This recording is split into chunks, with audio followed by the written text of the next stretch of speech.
Good morning, everybody, and welcome to day 2. I'm going to give you a couple minutes to hop on before we get talking about today's topic. So just take a couple of minutes. Gotta take my vitamins.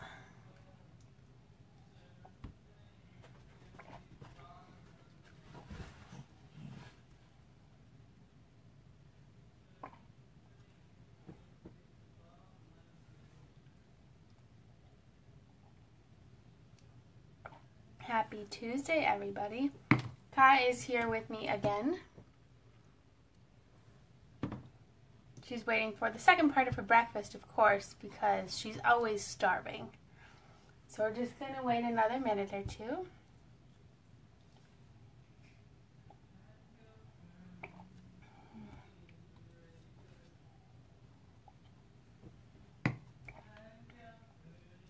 Okay. If you hear singing in the background, that's my brother. He sings pretty much all the time. Okay, so day 2 is about instigating fun in the relationship, because in the case of, even in human relationships, you find that if it's mostly you're only interacting for the purpose of, saying, oh, don't forget to pick up milk at the store, or don't forget to take your child to their lesson or class or something, that it kind of sucks all the fun out of it. And a lot of people, middle-aged married people, they want to spice up their relationship. So playtime, or in adult's case, just going out and doing something fun, good morning, Shar, is really important. And for pets, there's so many different ways to play with them, honestly, as long as you interact with them. And, Kyla's favorite type of playing is outside with her soccer ball. She has a deflated old soccer ball, and if I let her outside in the backyard, she'll run around with it. And when she drops it, I pick it up and kick it for her, and then she'll chase it and run around, and then she wants me to chase her. So we're going to do that later today. But I want to tell you a little bit about why it's so important, because for pets, there's usually an alpha in their household, and in this house, that's me, because I'm the one that enforces the rules and takes her to the vet and, takes her to get a bath and does all of those appointments for her. So in that case, for me specifically, I'm also the one that takes her on walks and to the FOREST. And thanks for sharing, Shar. So I'm still keeping that fun part. I'll play with her in the morning. If she comes into my room while I'm working, I'll stop what I'm doing for a couple minutes and play with her and say okay later, and then continue what I'm doing. So that having fun in any relationship is important. And my mom and I went to a paint class for her birthday in February, and that was our fun time. I took her out for a walk with Kaya, just so we could get some one-on-one time. Well, one-on-two time, but just so we have that fun time for the two of us, because my mom and I both run our own businesses. There's a lot of, we see each other in passing, and we don't actually get time to sit down and talk. So to have that fun time where we get to interact and everything is really important to me. So, sad facts. 60% of pets are overweight because they're either not exercised or they're fed food and not exercised. And then the way that the human interacts with them is just to feed them, and that's it. And that's why a lot of pets are really overweight, because they're not being exercised to their full extent. So if you can't exercise your pet yourself, there are a lot of other options. You can hire dog walkers. You can take your dog to the dog park if it's monitored, because the one here isn't very well supervised, because the last time I took Kaya there, a lady came with 2 giant labs, sat down on the picnic table and started texting, and her dog tried to attack Kaya. So I went over to her and I said, you need to pay attention to your dog, and I left. because I don't want Kaya to be exposed to that because that's not safe for her. And it got all the other dogs really worked up. So that's important. You can also find group walks. You can organize group walks in your community. You can send your dog to a daycare or a camp. In the terms of cats, some of them are more social than others, but just getting that playtime in is really important. For horses, make sure, obviously, they get their exercise every day, but that they get herd time. So when horses spend time in herds, they get to exhibit more of their natural behaviors, and because of how we've domesticated them, they don't get a lot of what their life would look like if they were out in the wild, grazing and eating whenever they want instead of usually 2 concrete meals a day.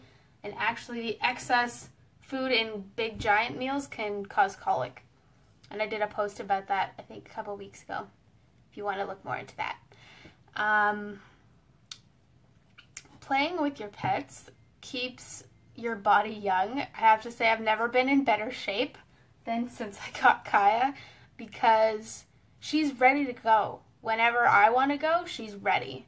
And we spent the whole summer hiking to make the York Region Forest Review PDF that's on my website if you want to go check that out. We hiked every single trail in the York Region website. I think there was like 30 or 31 or something. And we had a blast. It was a lot of fun. But I feel good when we spend time together because I'm getting that exercise. Thank you for the hearts, Char. But it keeps my mind young too, because the more time that I spend, there's a lady walking her dog out there. The more time that I spend with her, I'm trying to come up with more creative ways for us to exercise. So sometimes I'll do yoga and she'll come in and try and participate, which is really her shoving her nose in my face or crawling underneath me while I'm doing downwards facing dog, and it's pretty funny. But we usually play ball for a little bit inside, and I'll bounce it and she'll go get it and bring it back, but she won't drop it. Her fetching skills are not very up to par, but her favorite game is for someone to chase her with the ball. Then when they get the ball, they have to throw it so that, oh, somebody just liked my Facebook page. So that's important. Another really important thing about more playtime is that the dogs are more tired and it strengthens your relationship with them, so they usually exhibit less behavioral issues such as separation anxiety, aggression, barking, biting. All of those are diminished when you spend a lot of time playing with your dog because, or cat or horse. I mean, horses don't bite as much, but the chewing behaviors incredibly diminished. The more tired your dog is, the less irritated they're going to be and the less annoying behaviors they're going to exhibit. So if you have a dog, I actually have a lady that called me, and her dog destroyed her wall, dug all the way to the brick, like the concrete through all the insulation and everything, and she said, oh, I think he, forget what she said, I think he said he's bored. And I said, that's likely what it is, because the dog's part husky. So I'm like, if you have a dog like that or a German Shepherd and you don't exercise them or have someone exercise them for you, they're going to exhibit all those behaviors, and it's going to be really frustrating for the relationship because you're going to project that frustration onto them. I was pretty surprised. But it projects that onto them, and then your relationship becomes very tense. So having that understanding and that fun to your relationship, like even if you don't hike, if you walk, if you jog, if you bike, you can train your dog to go with you. And in the case of cats, you can leash train your cat. It can be a little bit difficult because a lot of them don't like being outside or being, wet or exposed to strangers and weird things outside. But it is possible. And for horses, obviously, they're outside. But having them have that interaction with other people, too, is really good for them. Even if you have them on the lunge line or the, whatnot, that's really important. They're also very easier. Happy Tuesday. Much easier to train when they're tired. And I told this story yesterday, but Kaya was so much easier to train when she was tired. I used to work at the doggy daycare at the other end of town, and she would come there in the morning while I was doing dog walks, and then I would bring her home and then go to the daycare, and she slept most of the time that I was at work because she was so tired from running around all morning. So when I got home, if I wanted to train her, it was really easy. We'd spend 5-10 minutes, and that was really, really good progress that way. The socialization time is also really important. So when you take your dog or cat out for a walk or something, they get to understand their environment better, and the more new things they're exposed to, the better they're going to be around strange noises or new people or babies and toddlers. When Kaya was about 7 months, I think, we'd been going out walking quite a bit, and this lady with a stroller came by. And instead of jumping in the stroller or running and hiding, she just kind of sat down and she stuck her just the tip of her nose in, and the baby was kind of doing this with its hands. And Kaya just sat there, and the mom just looked at me and she's like, "How old is your dog?" It's like, "Oh, 7 months." And she's like, "What? How is she not like jumping right in there?" Like, anyway, that was funny. For cats, there's a lot of benefits to playing with cats other than socialization and exercise. They're less lethargic. And I know a lot of people have cats that basically lay around all day. And it's important for them to have that stimulation because a lot of times they don't go outside.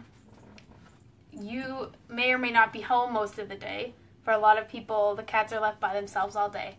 So for them to have something to do or a toy, like if I'm leaving for a little bit, Kaya has a treat ball, and I'll stuff some small treats in and then some bigger ones so that she has to work on getting them out before she gets that reward.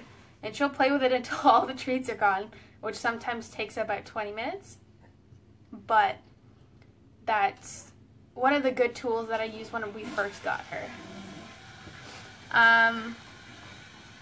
The bonding is important too, because especially if you adopt your pet, having that one-on-one time where you get to know them better, get to know their little quirks and everything, that it really makes forming that trust a lot easier if you spend that time. So for me, I got to see Kaya twice before we actually brought her home. Once she was only 5 weeks old. So not a whole lot of interaction that time, but I did get to see her and hold her, and obviously we were very sold on her. So the second time we went, we took her to Georgian Bay by this little, not the big bay, but just a little town in Meaford, or a little park in Meaford, and we spread out a blanket and we played. We played for like 2 hours, and she would alternate between having naps and playing with Bear, which was her very first toy, and she would nap, and then we would play. She would nap, and we would play, because puppies spend about 60% of their day sleeping. But that, just having that interaction made it so much easier, because when we went to pick her up, I brought Bear with me. And as soon as she saw Bear, she was a lot more relaxed, because she was like, "Oh, okay, I know what's happening. Bear is mine, and I'm okay." And that kind of helped to make the transition a lot easier for her. In terms of cat toys, there's a lot of options. You can get fancy cat trees and little fishing rod toys, but a lot of times cats just like boxes. So take a look at your recycling and see what you have, because a lot of cats, you put a box down and they're set. They will play with it the whole time. You can move the little fishing rod toys across the ground and they'll be thrilled. If you have more than one pet, you can instigate play between the two of them, but a lot of times it's better to let that occur naturally. So give them a ball and see what happens. Of course, if one is very aggressive, you want to be very wary of that as well. Sharing is important. For horses, in their natural environment. Horses play by grooming each other and running and not prancing, but rearing and chasing each other around and nipping a little bit.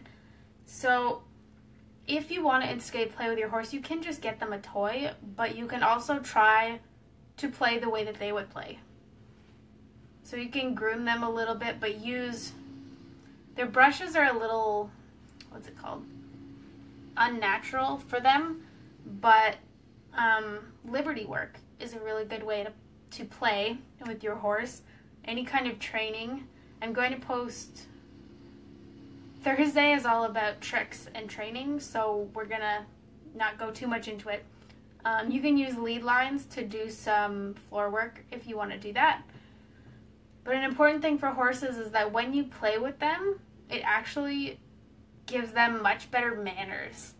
So when they're around other people, they're not going to throw their head as much, they're not going to step on you, they're not going to nip you, they're just going to be peaceful. So that's important.